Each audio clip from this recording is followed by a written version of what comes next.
Sa kuma pesa ngaga tereza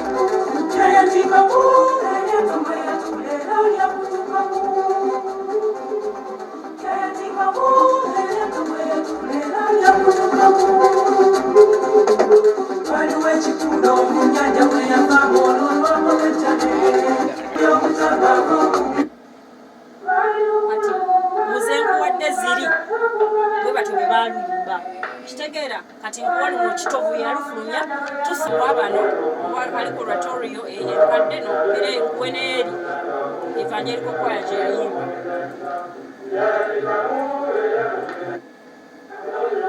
owulire bwamuyimba tereko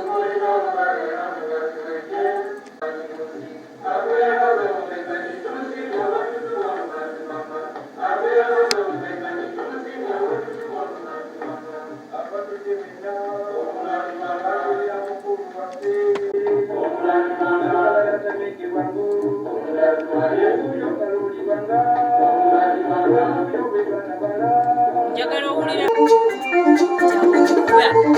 okuba music ne bagamba yes ate bano tebakuba ngoma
Research on the late Kyagambiddwa.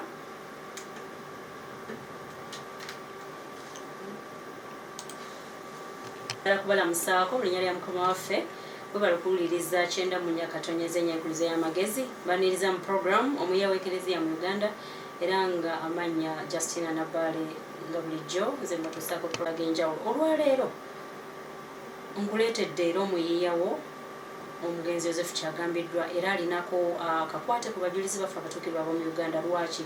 Kubanga yayiiya oratorio ennyimba ebbiri ezayiiyizibwa mu kulangira abajulizi abatuukirwa ab'omu Uganda 1964.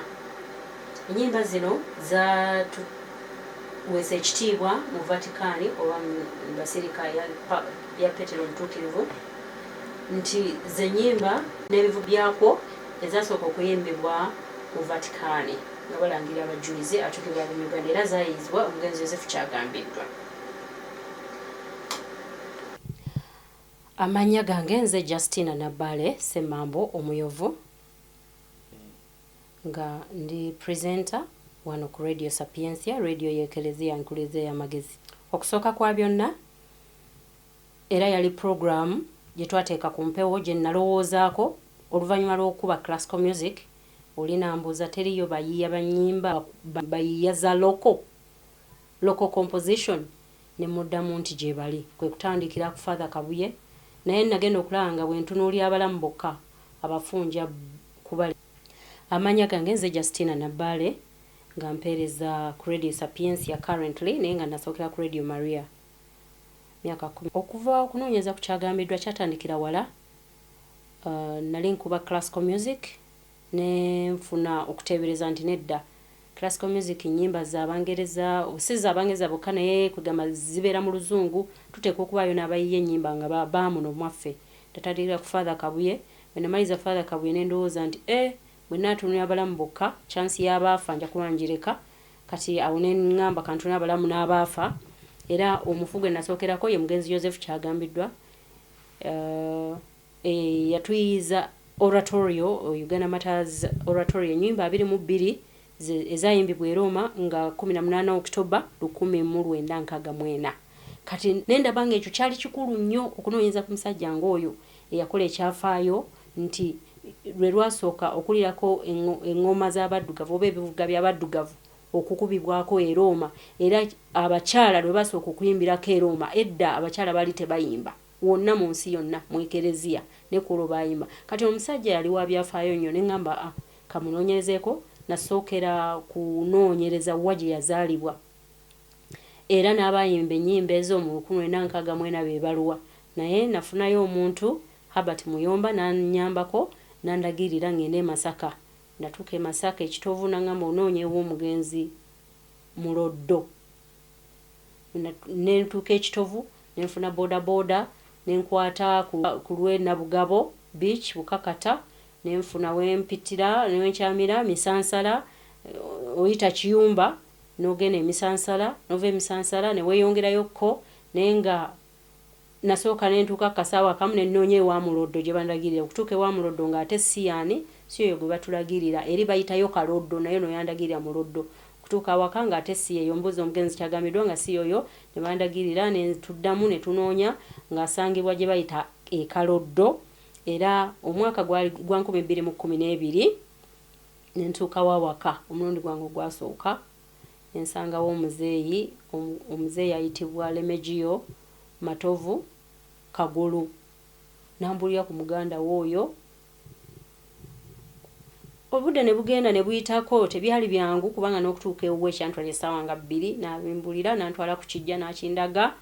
Bwe bamuziika ne nkomawo ku Radio Maria ne ntegeeza abawuliriza nti banaye kyenzudde eri omusajja ali mu lusenka ali mu nsiko takolebwangako ntaana, nsanze entaana eri mu nsiko. Abawuliriza ne bakwatibwa ennaku ne basonda ssente. Basonda emitwalo 69, emitwalo egyo 69, emitwalo egyo 69. Nina record nti amanya nga yina ne ssente ze basonda nzirina. Ennaku z'omwezi zaali 15 Novemba 2013 ne nessa mu ddene ngende Masaka ne nfuna emmotoka gye bayita erefu ne njiwa matiriyo ngenda mu birombe eby'e Masaka eyo, ne njiwa matiriyo seminti ne njiwa matiriyo nga omuplasta, omusenyu gwa plasta, omusenyu gw'ennyanja, bulooka n'amayinja ne mbiteeka ku sayiti era mukulu we Lemejio Kagolo n'asanyuka nnyo n'ebigambo byayogera mbirina mu record nti asanyuse nnyo yali takirowoozangako okukola ku ntaana ya muganda we bwe namala okuyiwa materials nga 15 November 2013 ate mu January 2014 n'enkyusibwa nemba nga sikyaweereza ku Radio Maria nezija ku Radio Sapiensia nendowooza nti nno program ezo nino zongerayo kubanga era neeno zempeereza awo nentegezebwa olina mpa amagezi genda weebuuze ku musumba w'e Masaka Yohana Batista Kaggwa agenda okuwummula kati nengenda ne mwanjulira ensonga eyo kubanga Kyagambiddwa ava mu ssaza lye yali ava tugambe ali mu kigo kye bayita Luvule ne mubulya ku nsonga ezo nagamba nnamo okwemulugunya nti oba waliwo obuzibuzibu n'abanga yakyuka mu ddiini ne muletera omukulu Sylvester Kakoze yajjanjaba Kyagambiddwa yamujjanjabira maka gensangi ne muletera brother Leandro Mutebi yafa 2018 yali mu Nakaloli blaza waba Nakaloli ne bamukakasa n'okuziika kwe Father Kalibala ye yamusabira Bishop nakakasa nga afunye obujulizi obwo nagamba kale nabbale gende ewaka wazaliwa Kyagambiddwa obusaba ab'enganda batukkirize tujje ebisigala by'omugenzi Kyagambiddwa tubiziike mu kitiibwa e Kaloddo kubanga luli teyaziikibwa mu kitiibwa era teyabikibwa nnyo lwali twali tugenda mu lutalo lwa Amini yafa mu October mu 1978 twali tugenda mu lutalo lwa Amini ate nga omugenzi Bishop Ddungu yatumya brother babiri ba Nakaloli nti mugende musabe enganda tujeyo omulambo ogwo tugukaze tusobole okubika Kyagambiddwa ensi etegeere yonna n'ensi gye yasomera Bungereza Amerika wonna nti Kyagambiddwa yafa ab'enganda ne bagaana okujayo omulambo ogukaza ensonga lwaki Kyagambiddwa teyabikibwa era teyaziikibwa bantu bangi abaali bamumanyi kale bwatyo n'abeeranga okufa kwe okuziikibwa kwe yaziikibwa mu ttaka nga bwali kati ne kati we natuukirira abakulu ab'enganda ne mbabulira ku kyokujjayo ebisigala tubiteeke ekitovu ng'omusumba w'e Masaka agenda okuwummula kati bwe yasaba ab'enganda baagaana ne bagamba tekijja kusoboka kati awo ne tubeera mu buzibu obw'ekika ekya waggulu nengezaako okulaba okufunayo ab'enganda abalala nategeka concert in memory Kantorum nga yakusabira abafu abayiye ennyimba za Kereziya era wavaayo Father Mita Peter Sennyondo n'angamba ku olwo nti muzzukulu wa Kyagambiddwa kale mbadde mukozesa nnyo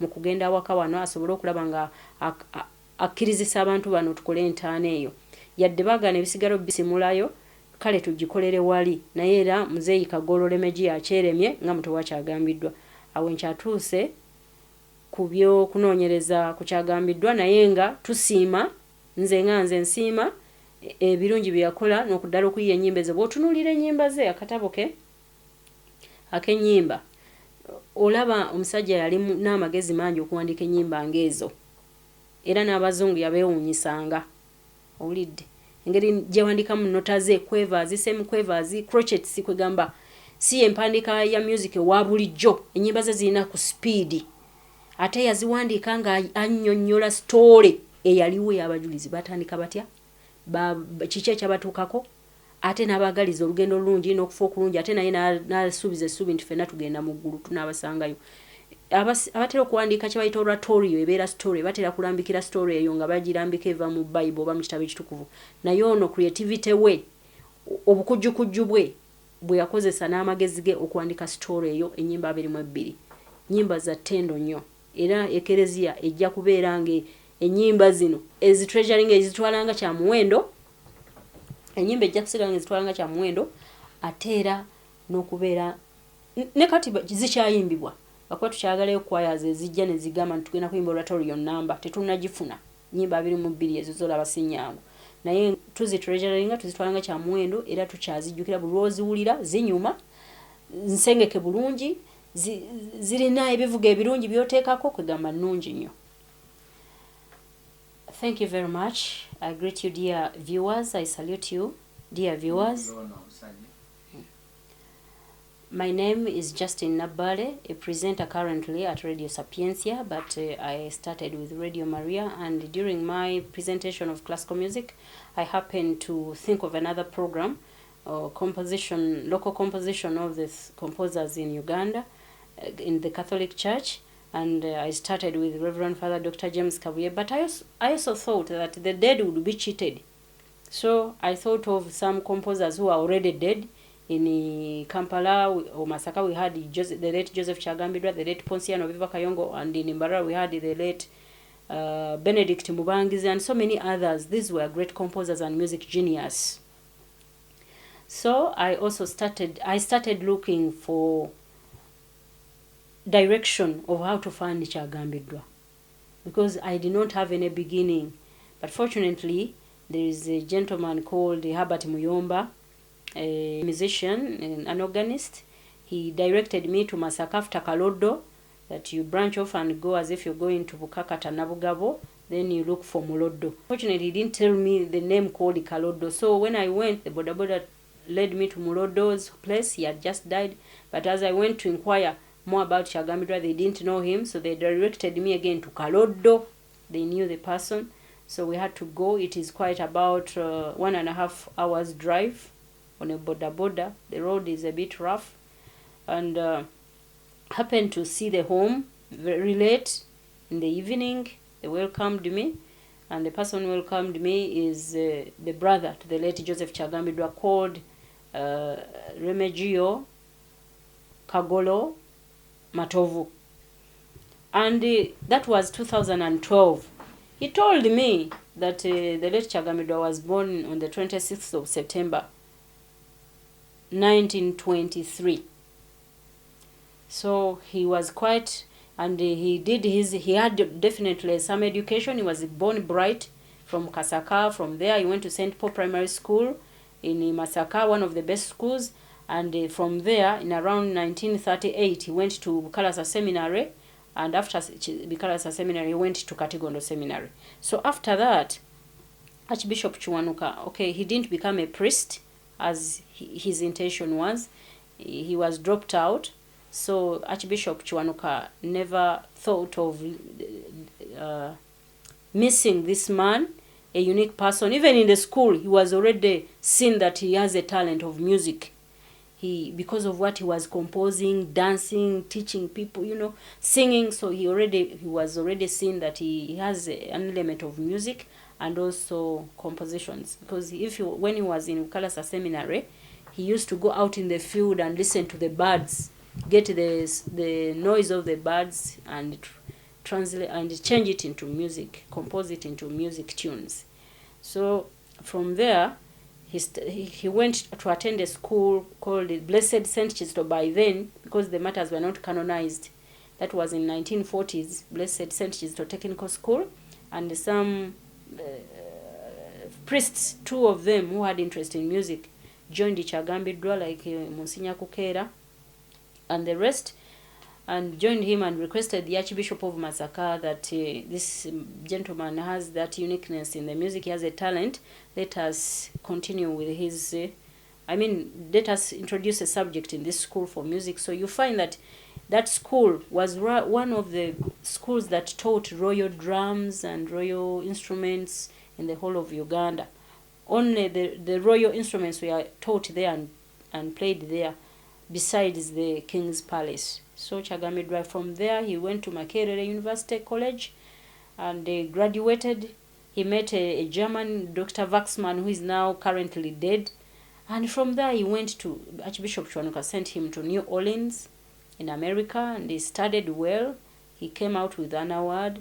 And from there, he composed the oratorio, those 22 songs that were sung in Rome on the 18th of October 1962. So after all that experience that he had, he came back here and he was appointed to be one of the directors of Katigondo Seminary and Bukalasa Seminary. He also part-timed at Chitovu, St. Henry's Chitovu, Bwanda Sisters, Chiterede Brothers, St. John's Chikabwoko, and in Zambia here in Kampala. So he taught many people. You will find that many people know about this gentleman, but grown-ups. He did quite a recommendable job for those 22 songs, which were composed uniquely. You find that most of his notes are written in quavers, semiquavers, crotchets. They are a bit fast, And when they are accompanied with the music instruments, oh, it is wonderful.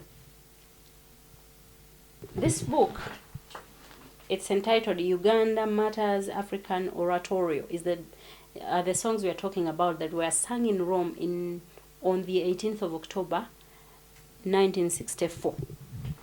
It has 22 songs, well written in its music notes, and also translated into English. Each word is translated into English, and there are 22 songs. He did quite a recommendable job. But besides that, you find that Kyagambiddwa had another kind of life. His spiritual life was a life that somebody would quite like to admire. He didn't want to be in shouting places or arguing with people. He was always quiet in prayer in his bedroom or in his room. And also he was a very, very humble man. You rarely find people who are educated with many degrees and they are humble. And at that time, in 1950s, 60s, you find that Kyagambiddwa was so humble a man. You could consult him and he will answer you with a very wise response. So we miss that music genius, but we still want his work to not to be forgotten, remembered. And also put up something like the Bishop of Masaka, whom I approached, is proposing, actually left it in the minutes, that they'll make a monument for the Lord Joseph Kyagambiddwa for his recommendable job. If the family is not allowing the Masaka Diocese to rebury the lyrics from Kalodo to Chitovu, then they'll make him a monument of remembrance.